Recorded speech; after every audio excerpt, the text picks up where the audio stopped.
اگر ہمارا لیڈر رہا نہیں ہوگا تو پھر فیصلہ سڑکوں پر ہوگا انشاءاللہ تعالی.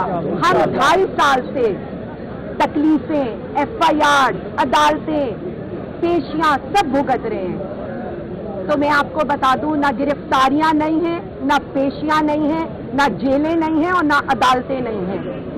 اب تو ہم نے یہ راستے بھی دیکھ لیے اور ہمیں ان کی عادت بھی پڑ گئی ہے. میں مر جاؤں گا لیکن میں یزید کی بیعت نہیں کروں گا. تو میں اپنے پاکستانیوں کو یہ کہنا چاہتی ہوں کہ ہم، وہ جو لیڈر ہے اس کا ایک ایک دن ہم پر قرض ہے.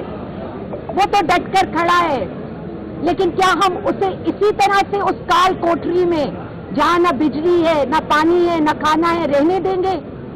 اس لیے کہ جس طرح سے آپ انصاف کا جنازہ نکال رہے ہیں، سوچئے گا ضرور کہ تاریخ آپ کو کن الفاظ میں یاد رکھے گی. اس اعلیٰ عدلیہ کو، اس معزز عدلیہ کو میں صرف اتنا کہوں گی، یہ جو انصاف کا ترازو ہے نا، یہ آج توڑ دیں.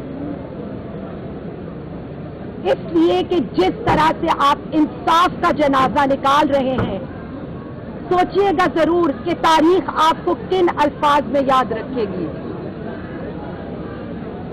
سوچئے گا ضرور کہ آپ کو انصاف کے لیے اس منصب پر بٹھایا گیا ہے، اور جس طرح سے انصاف ہمیں نہیں مل رہا اور پورے پاکستان کے منتخب نمائندے پرامن طور پر آپ کے ساتھ آ کر کھڑے ہوئے ہیں، وہ آپ کو صرف اتنا کہہ رہے ہیں کہ کاپی پیسٹ یا واٹس ایپ فیصلوں پر عمل مت کریں.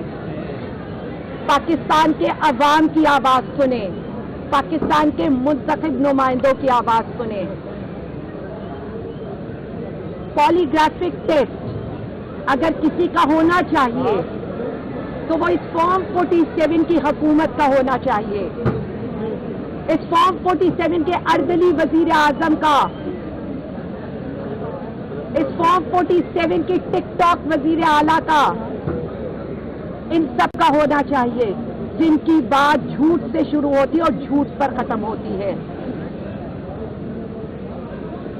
اس صوبے میں ایک ٹک ٹاکر وزیر اعلیٰ کو لایا گیا اور بڑا شور مچا کہ خواتین کی نمائندگی آ رہی ہے، کہ میرے ساتھ کھڑی ہے ارم زہرا.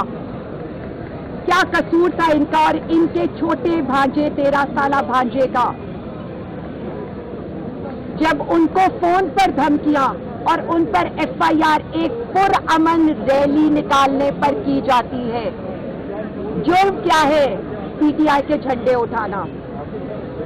ہماری لاہور کی تنظیم ایک ریلی نکالتی ہے، پاکستان زندہ باد ریلی، عمران خان زندہ باد ریلی، مودی کا پتلا جلایا جاتا ہے، اس پر 2 FIR درج ہو جاتی ہیں.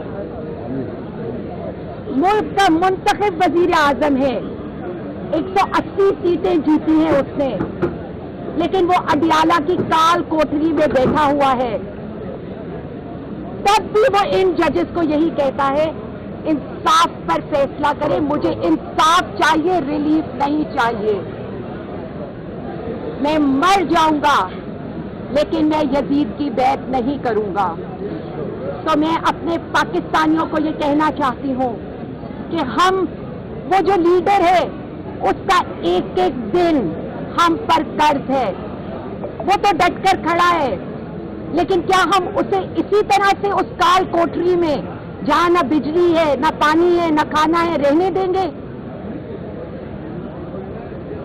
عدلیہ نے خود عزت کرانی تھی اپنے فیصلوں سے، اور فارم 47 کی حکومت کے لیے اور مقتدرہ کے لیے یہ ایک سنہری موقع ہے کہ وہ وزیر اعظم خان کے فیصلوں کو انصاف کے مطابق ہونے دیں، تاکہ ملک کا وزیر اعظم اپنی عوام میں واپس آئے اور یہ ملک آگے ترقی کی راہ پر گامزن ہو. لیکن دوسری طرف کیا ہو رہا ہے؟ کیسز، FIR، تاریخوں پر تاریخیں، پولی گرافک ٹیسٹ، बुशरा बीबी साहिबा पर जुल्म और सितम करना, उनके सेल की बिजली बंद रखना, कई कई घंटे वहाँ पानी का ना होना और वो बेहोश हो जाए तो उनको फर्स्ट एड तक ना देना। लेकिन आपको लगता है कि वो खान साहब की कमजोरी है। हम ये बता दें कि वो वफा की अलामत है और खान साहब की ताकत है। बिल्कुल इसी तरह जिस तरह अलीमा आपा डट के अपने भाई के साथ खड़ी हैं, आज भी वो लाहौर हाई कोर्ट की चीफ जस्टिस के दरवाजे के बाहर साइल बनकर खड़ी हैं कि हमारे लीडर को उसके केस की सुनवाई की जाए। मैं बार बार एक ही बात करना चाहती हूँ मुक्तदरा से, पाकिस्तान तहरीक-ए-इंसाफ पुरअमन जमात है। हम पुरअमन तरीके से आपकी हाई कोर्ट के अंदर के साथ इजहार यकजहती के लिए आते हैं, लेकिन अगर हमारा लीडर रिहा नहीं होगा तो फिर फैसला सड़कों पर होगा इंशाअल्लाह ताला। हम 2.5 साल से तकलीफें, FIR, अदालतें, पेशियां सब भुगत रहे हैं। तो मैं आपको बता दूं, ना गिरफ्तारियां नहीं हैं, ना पेशियां नहीं हैं, ना जेलें नहीं हैं और ना अदालतें नहीं हैं। अब तो हमने ये रास्ते भी देख लिए और हमें इनकी आदत भी पड़ गई है। तो मैं आपको बता दूं, ना PTI पीछे हटेगी, ना PTI का कारकुन पीछे हटेगा, ना PTI का टिकट होल्डर पीछे हटेगा और ना पाकिस्तानी अवाम वजीर आजम खान से पीछे हटेगी। इंशाअल्लाह कौन बचाएगा पाकिस्तान? इमरान खान। इमरान खान। कौन बचाएगा पाकिस्तान? इमरान खान। इमरान खान।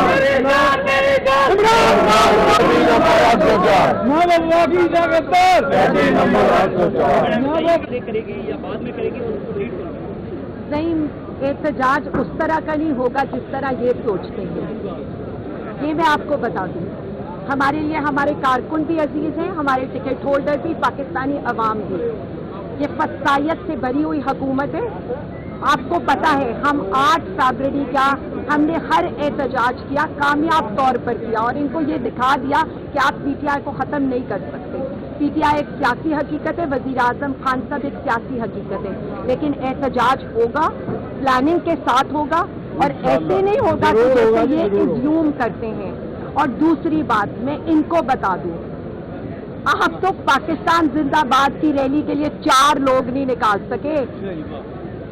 PTI तो लाखों लोगों को सिर्फ पाकिस्तान और इमरान खान जिंदाबाद की रैली में सड़कों पर ले आई। बेशक मुक्तदरा आपकी मिन्नतें करती रही, आप कुछ कर नहीं सके। बाद में आपको स्टार्स लगाकर एक फंक्शन करके आपको ये सारी कसरें पूरी करनी पड़ी। किसकी बात करते हैं आप? वो जिनके साथ अवामी हमायत नहीं है। हमें डर नहीं है खुदा के अलावा, अल्लाह रब्बुल इज्जत के अलावा। मैं आज आपको बता रही हूँ, जो आज हुआ है वो ना हमारे लिए काबिल बर्दाश्त है, ना हमारे लोगों के लिए काबिल बर्दाश्त है। ये आज तो आपने तारीख देने की भी जहमत नहीं की ना। आज तो आपने कह दिया कि पॉलीग्राफिक टेस्ट होगा तो तारीख मिलेगी। हर मुल्जिम का ये आईनी हक है कि वो ये टेस्ट करवाए या ना करवाए। मुझे ये समझ नहीं आती, मैंने 3 दफा इस टेस्ट को कराया है, 3 डिफरेंट शहरों के लिए, 3 डिफरेंट जेलों के लिए। कब इनकी अना की आग, जिद की आग ठंडी होगी? तब ये मुल्क का सोचेंगे। आप अपने इक़्तिदार को दवाम देने के लिए 26 तरवीम, 27 तरवीम, 28 जो मर्जी ले आए। अब पाकिस्तानी अवाम नहीं मानने वाली। आपको लगता था कि खान साहब की मकबूलियत कम हो रही है, तो मैं आज आपसे ये कहूंगी कि हर हाई कोर्ट के बगैर अवाम का जमे गफीर देख ले। अभी तो ये किसी कॉल के बगैर है। जिस दिन कॉल हुई तो फिर क्या होगा? इंशाअल्लाह अपने कारकुनों को, पाकिस्तानी अवाम को ये बताना चाहती हूँ, इस दफा गोलियां मारने की इजाजत किसी को नहीं दी जाएगी।